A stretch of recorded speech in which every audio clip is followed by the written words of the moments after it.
Welcome to the Competencies webinar. I am Jody Amaro. I am the Workforce Development Coordinator at the Alberta Council of Disability Services. Part 1 of the Workforce Classification System focuses exclusively on the position and not the employees in the positions. Part 2 focuses on the employees within the organization and the role of competencies in a successful career. The Competencies Supplement was incorporated into the Workforce Classification System Manual in 2013. The addition of the competencies occurred out of recognition that a successful organization must focus on staff development, and formal education alone does not guarantee an employee has the skills for the job. Time management, teamwork, values, and other essential skills are necessary and not measurable by formal credentials. A system of recognizing and developing these skills was needed in the community disability services sector.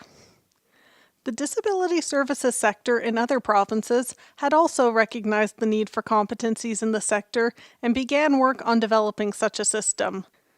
The Alberta Council of Disability Services contacted the Ontario Disability Services sector, who had been developing and incorporating competencies into their own classification system. Ontario shared the process they had used to identify sector competencies, as well as the results of their work with ACDS. ACDS was able to avoid duplication of effort and start developing its own competencies from the work that had begun in Ontario.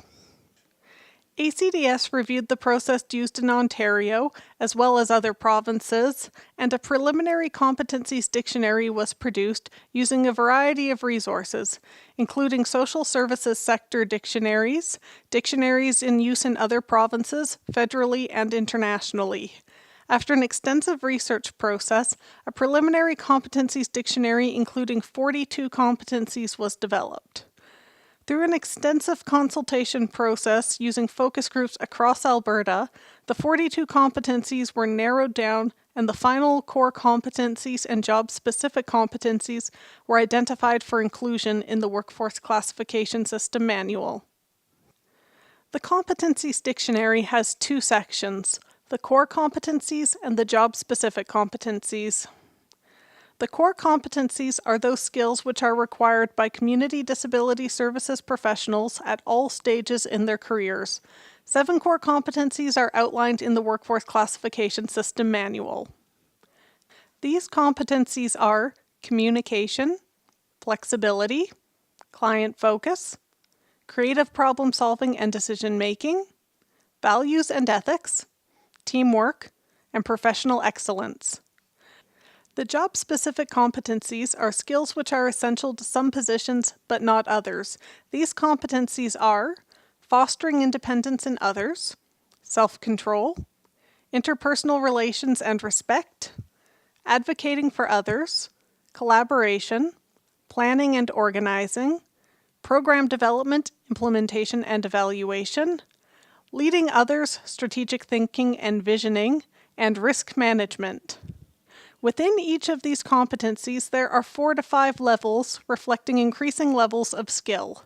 The differences between these levels are detailed in the Competencies Dictionary.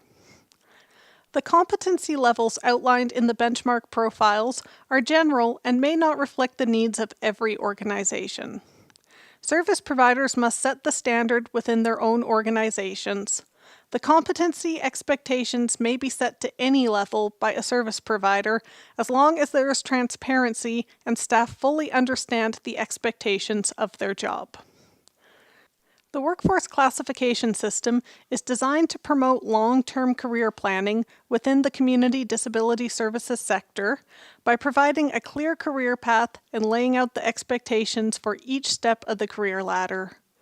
The competencies are a crucial component to career planning, as formal education does not guarantee a worker will graduate with the competencies necessary for a successful career. To aid the career planning and performance improvement process, staff must have access to the Competencies Dictionary and expected levels for their position. Without this information, staff will be unable to review their job expectations and understand how to demonstrate their level of skill. The competencies should be reviewed with each member of staff at their performance review.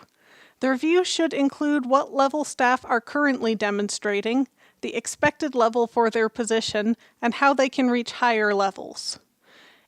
If a staff is still developing their competencies and must improve their competency level for multiple core and job-specific competencies, the Workforce Classification System recommends that the employer and employee identify no more than 2 job-specific competencies and 2 core competencies to focus on improving at one time. Staff may have difficulty focusing on too many competencies at once. When that member of staff has achieved acceptable levels for the first competencies, they may move on to others. The competencies are vital for the staff evaluation process and career planning. If a member of staff is lacking in any of the competencies, they have not yet met the expected standard for their current position and should not be eligible for promotion to a higher position until they have mastered the competencies for their current role. If a member of staff has mastered all competencies for their position, but there's no vacant position to move them into, the competencies may still be used for career planning. At this point, the employee would begin to work towards achieving the competency levels expected for the next position they wish to move into.